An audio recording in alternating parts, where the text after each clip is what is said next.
Irmãos, vamos voltar nossa atenção para Gálatas, capítulo 2. Gostaria de ler só 3 versículos hoje, 11, 12 e 13 do capítulo 2. Gálatas, capítulo 2, os versículos 11, 12 e 13. Dizem assim os versículos. E chegando Pedro a Antioquia, lhe resisti na cara, porque era repreensível, porque antes que alguns tivessem chegado da parte de Tiago, comia com os gentios, mas depois que chegaram, se foi retirando e se apartou deles, temendo os que eram da circuncisão. E os outros judeus também dissimulavam com ele, de maneira que até Barnabé se deixou levar pela sua dissimulação. Barnabé é o homem que conseguiu fazer com que Paulo fosse recebido na igreja, né? Porque ninguém acreditava na conversão de Paulo. Nós temos aqui, mais uma vez, como falamos, né, nas semanas anteriores, Paulo defendendo a sua autoridade apostólica. E vimos também que essa defesa que Paulo faz da sua autoridade apostólica pode ser dividida em 3 partes. Em primeiro lugar, o capítulo 1, os versos 11 a 21, o apóstolo Paulo ele vai mostrar que ele já era apóstolo antes de se encontrar pela primeira vez com os demais apóstolos, lá em Jerusalém. Em segundo lugar, o capítulo 2, os versos de 1 a 10, o apóstolo Paulo mostra que foi reconhecido como apóstolo pelos demais apóstolos. E agora aqui, em terceiro lugar, os versos de 11 a 21, o apóstolo Paulo mostra que foi necessário repreender publicamente o grande Pedro, o apóstolo Pedro. E aqui, irmãos, reparem, desde o capítulo 1, verso 11, até o capítulo 2, verso 21, o apóstolo Paulo está fazendo uma defesa da sua autoridade, né? E, principalmente, os que estão na classe de novos membros, parem para pensar aqui, né? Se Paulo realmente tivesse aquela autoridade de domínio que Jesus descreve em Mateus capítulo 20, os versos 25 em diante, lembram? No mundo secular, os governadores dos povos exercem domínio, autoridade sobre eles. Eles são considerados até benfeitores, né? Certo? Exercem essa autoridade que vem de cima para baixo, aquele sistema piramidal, hierárquico. Jesus está falando sobre isso, né?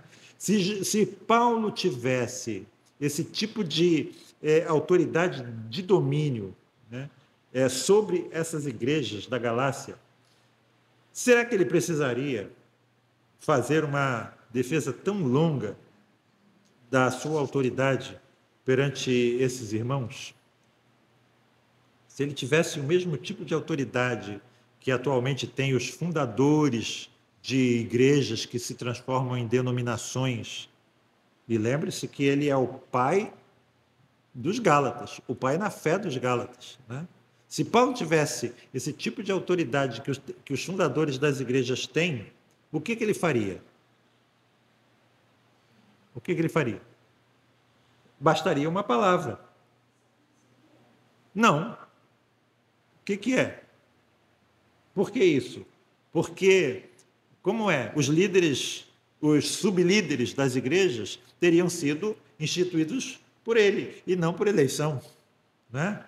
Eles prestariam obediência ao apóstolo Paulo.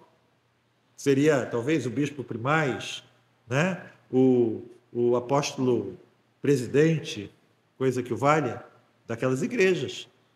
Talvez até esses líderes, dependendo das denominações, né, tivessem até os mesmos maneirismos que tem o líder, o mesmo jeito de falar que tem o líder, o mesmo tom de voz, né?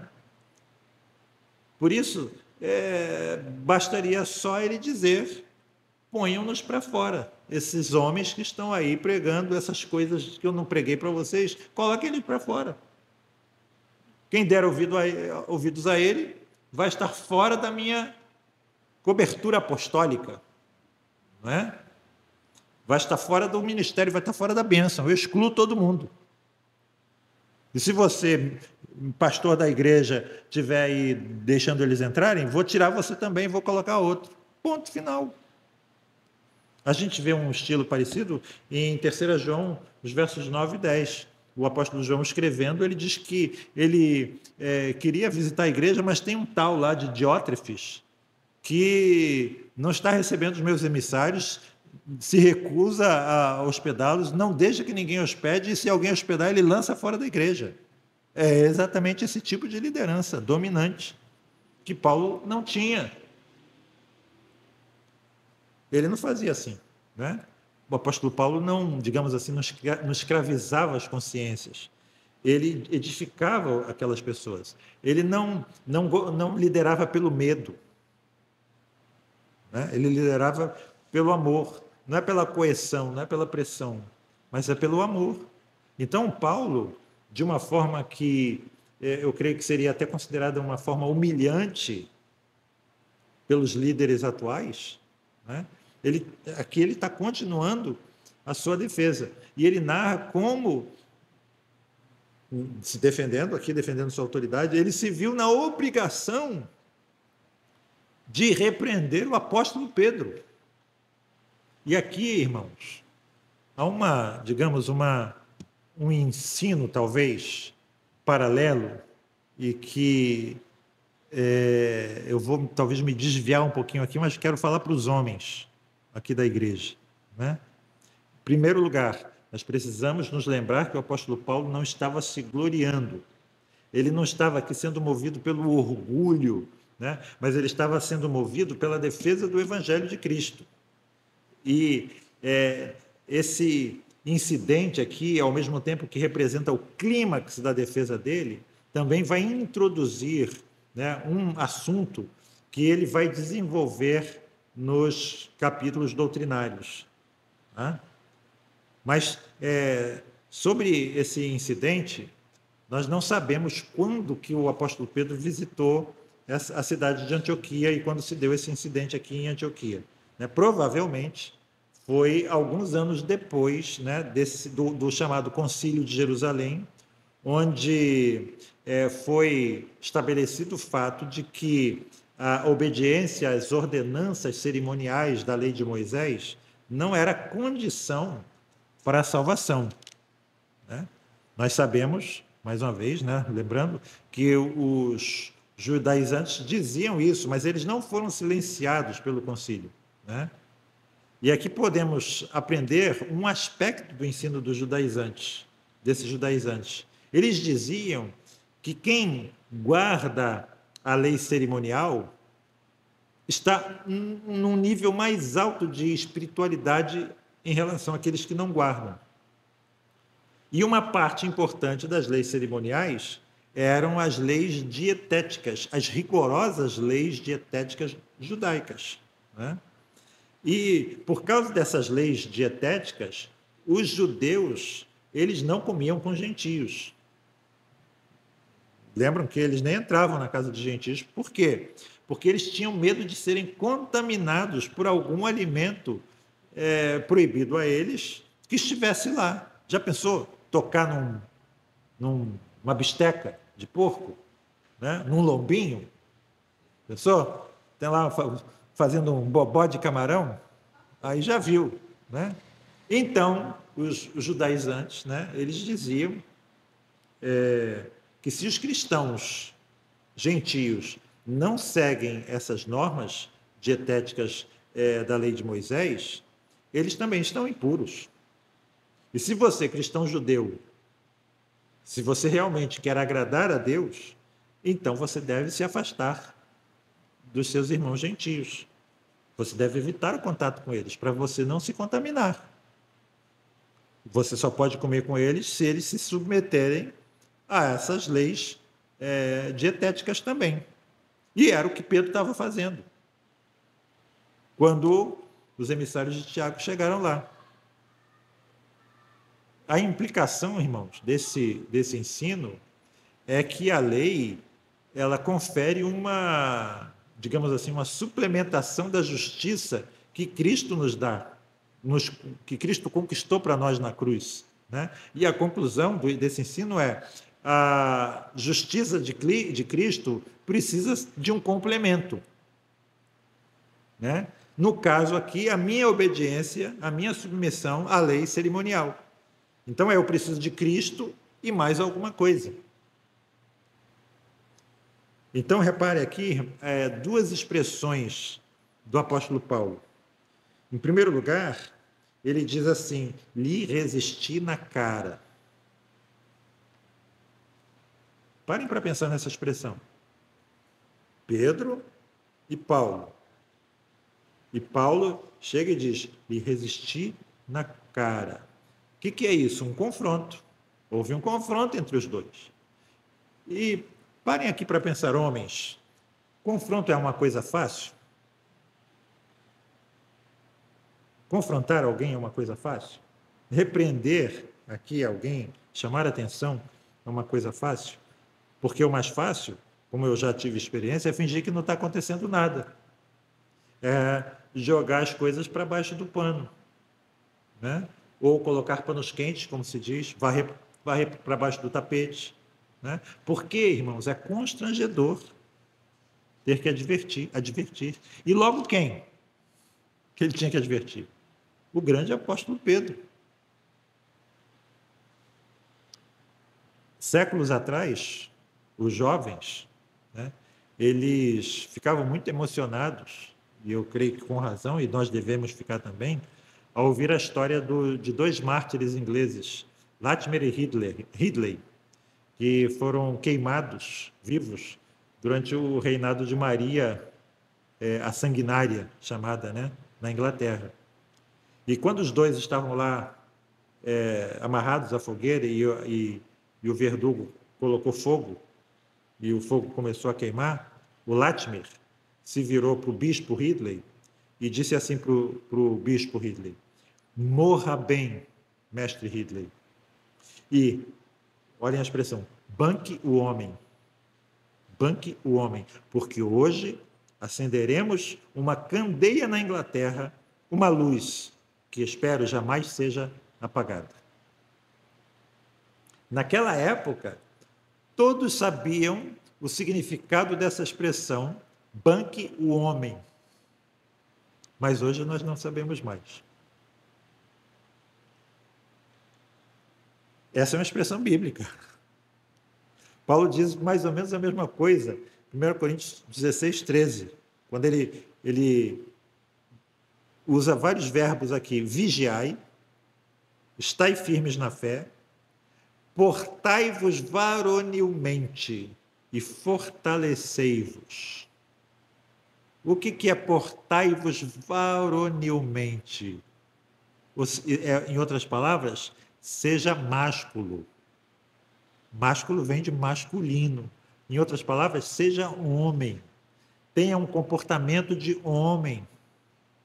Dia desses, não sei se foi a Sara que estava me mostrando, vendo um desses programas de mulheres, e as mulheres elogiando os homens que passam batom, pó de arroz, aquelas coisas todas, né? Seja homem, porte-se como homem. E Paulo aqui, repare nesses verbos, que são 4 ordens, né? Esses verbos, eles são vinculados ao fato de ser homem. Ser homem. Reparem, vigiai, estai firmes, fortalecei-vos.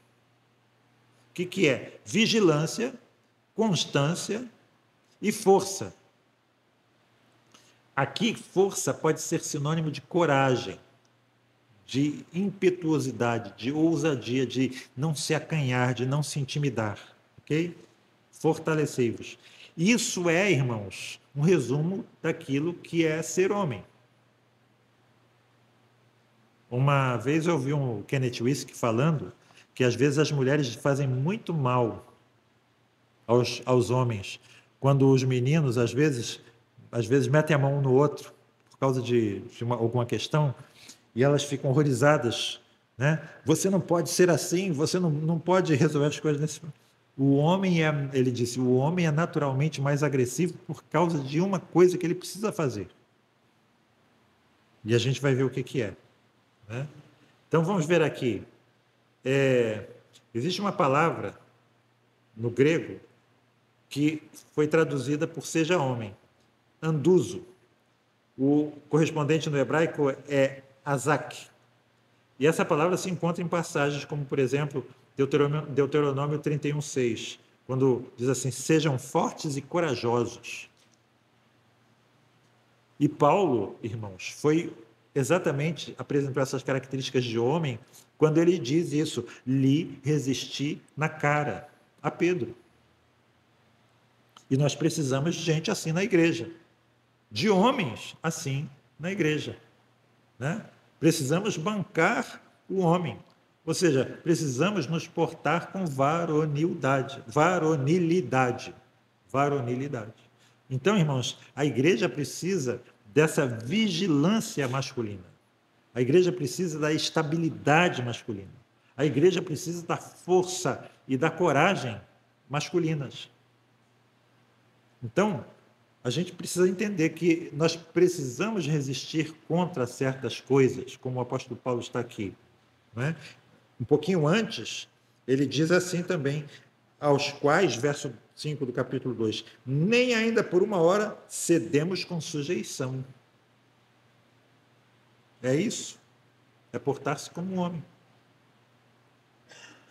Eu não sei se vocês lembram, uma vez eu contei de uma visita que eu fiz, eu não vou contar qual, por causa da gravação, mas eu fiz uma visita a uma igreja, né? E, de repente, o pastor saiu do gabinete pastoral seguido por uma onda de fumaça de cigarro. Ele estava lá, pitando seu cigarrinho dentro da igreja, no gabinete pastoral, né? Assim, atrás do púlpito, o gabinete pastoral abriu a porta, deu para o púlpito aquela onda de cigarro, de fumaça atrás dele, né? Um cheiro bem forte. Irmãos, aquela igreja tinha uma liderança passiva. E várias igrejas têm lideranças passivas, que aceitam pastores com um passado nebuloso. Eu estava conversando com umas pessoas daquela igreja, diz assim, os jovens sabem, ficam tristes. E os presbíteros não fazem nada. Igrejas que aceitam pastores com passado nebuloso. Conheço igrejas que aceitam pastores com uma situação matrimonial nebulosa, que já estão no quarto casamento. Pastores que dizem assim, a minha vida particular não é da conta de ninguém em reunião de conselho da igreja. Pessoas que evitam o confronto. Quero voltar aqui um pouquinho mais a esse verbo azak. Ele pode ser usado para expressar várias ideias e todas essas ideias ligadas à ideia original de força e de coragem. E a implicação dessa ideia de força e coragem é que os homens são aqueles que precisam tomar a iniciativa de fazer certas coisas. Não são as mulheres, são os homens. Às vezes eu digo isso. Quando eu estou em casa e a campainha toca, quem tem que atender a campainha? É a Sara ou sou eu? Ou, no caso, se é o Natan? Os homens precisam ir lá. Receber o entregador do gás, receber o carteiro. São os homens. Então, eu quero que trouxe aqui algumas passagens onde essa palavra azak ela aparece. 1 Samuel 4:9 tem um relato lá, os filisteus em guerra contra o povo de Israel, eles ouvem que o povo de Israel tinha trazido para o campo de batalha a Arca da Aliança, né? A batalha estava prestes a ser travada e eles souberam disso. E estava lá os judeus se regozijando, fazendo um grande alarido lá no arraial deles, né? E os filisteus ficaram com medo. Eles lembraram, né, das pragas que tinham caído sobre o Egito. Mas eles começaram a se animar mutuamente. E o verso 9 do capítulo 4 de 1 Samuel diz assim, os filisteus dizendo uns aos outros, sejam fortes, sejam homens, ó filisteus, para que não venhais a servir aos hebreus como eles serviram a nós. Sede, pois, homens e pelejai. E quem ganhou? Foram os filisteus. né?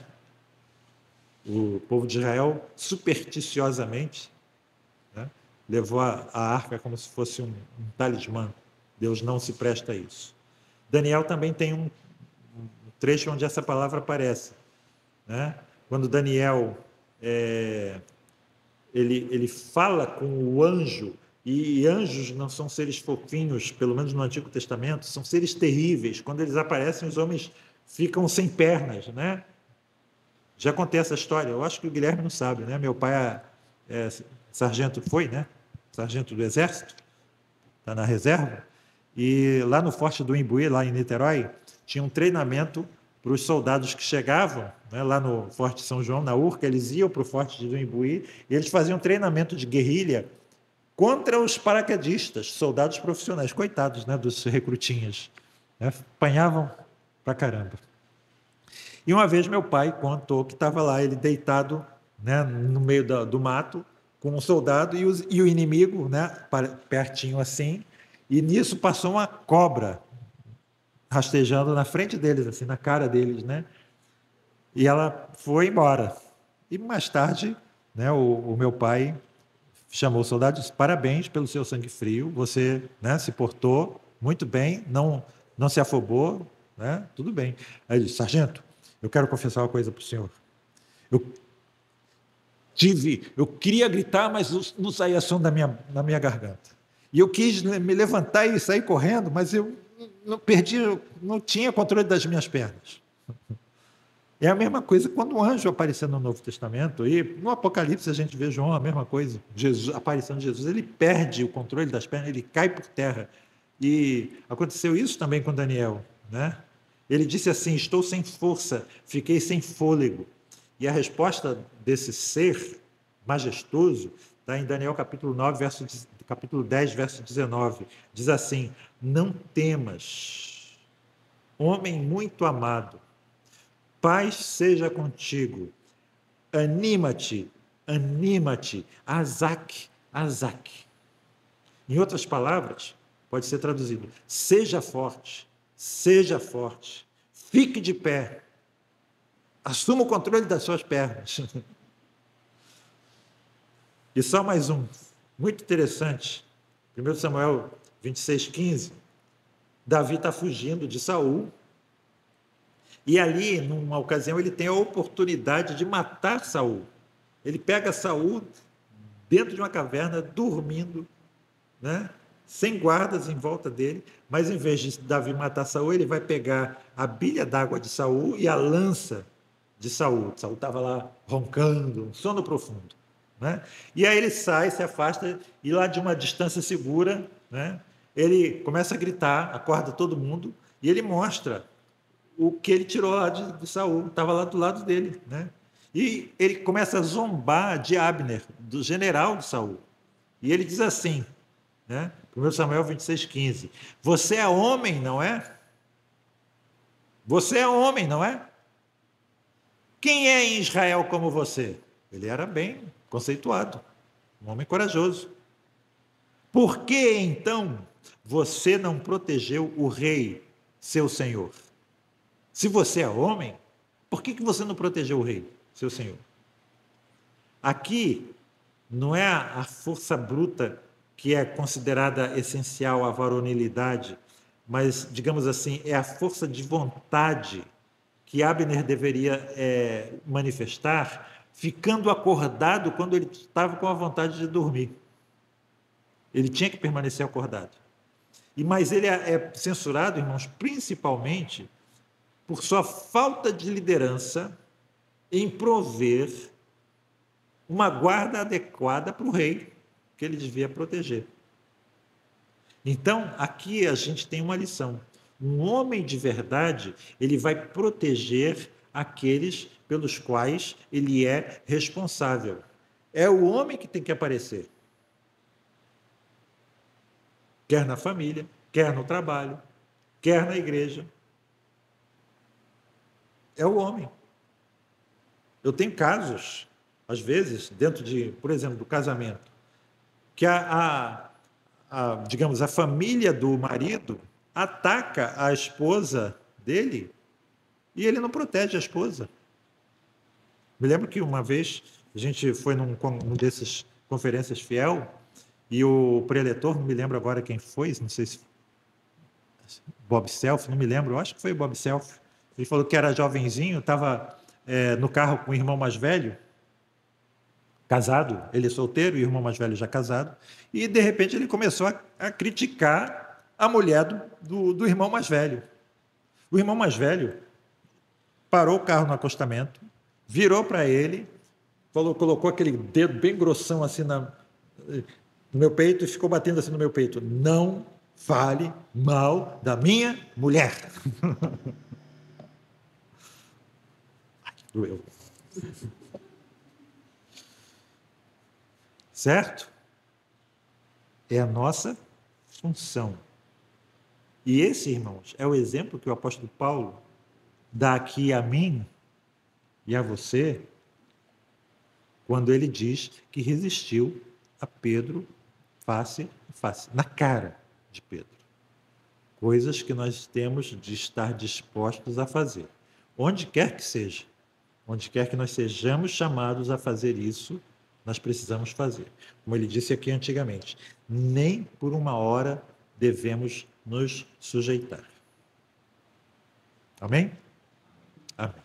Pai Celeste, obrigado, Senhor Deus, mais uma vez, porque a Tua palavra nos ensina, a Tua palavra nos dá direção e, ao mesmo tempo, que o Teu Espírito, Senhor, possa nos dar a capacitação para, tendo nós ouvido as Tuas instruções, tendo nós ouvido as Tuas determinações, as Tuas orientações para as nossas vidas, que sejamos capazes de, no poder do Teu Santo Espírito, não no poder da nossa própria carne, não confiamos na força do nosso próprio braço, mas confiamos no Senhor, ó Pai. Confiamos no Teu Santo Espírito, que nos capacita, que nos habilita, Senhor, a viver de modo sensato, justo, piedoso, da maneira que Te agrada, Senhor Deus, neste mundo. Se a Sua força não estiver em nós, nós desabamos, Senhor Deus. Mas nós Te agradecemos porque temos sido presenteados, Senhor Deus, com esse fato de que realmente o Senhor é capaz e faz aquilo que nós devemos fazer em nós, que o Senhor opere em nós, tanto o querer como o realizar. Assim tem sido, Senhor Deus, nas nossas vidas, a despeito das nossas falhas, dos nossos tropeços eventuais, a Tua palavra, Senhor Deus, e o Teu poder tem nos mantido na fé e tem nos fazido crescer em Ti, Senhor Deus. Nós Te louvamos e Te agradecemos, ó Pai, por isso, no nome de Jesus, que vive e que reina pelos séculos sem fim. Amém e amém. Glória seja ao Pai, ao Filho e ao Santo Espírito,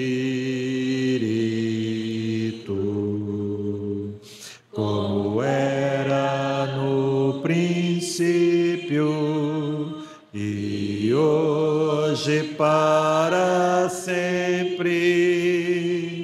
eternamente. Amém. Amém. Amém, irmãos. Deus abençoe.